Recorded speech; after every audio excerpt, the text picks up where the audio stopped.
Star महिला police, dashing आणि जणू सेलिब्रिटीज, जिचे सोशल मीडियावर भरपूर फॉलोअर्स आहेत. दामिनी पथकात जबरदस्त असं काम केल्याच्या बातम्याही त्यांच्या वॉलवर दिसत आहेत. मात्र आता हीच महिला पोलीस एका प्रकरणात अडकली आहे. तिच्यासोबत एक PSI आणि आणखी एक पोलीस कर्मचारी देखील आहे.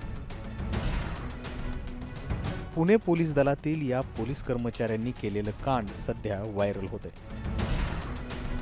एका कॉलेजच्या प्राचार्याला ब्लॅकमेल करत तब्बल 7 लाख रुपयांची खंडणी उकळल्याप्रकरणी पोलीस उपनिरीक्षकासह तिघांविरोधात गुन्हा दाखल करण्यात आलाय.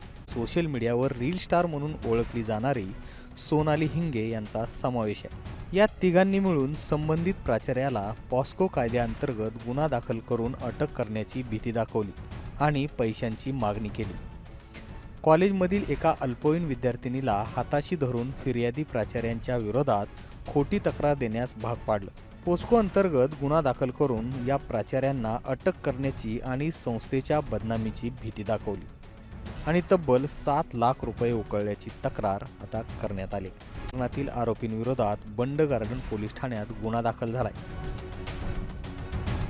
हे प्रकरण पोलीस आयुक्त अमितेश कुमारांनी सिरियसली घेतले आणि कठोर कारवाईचे आदेश सुद्धा दिलेत.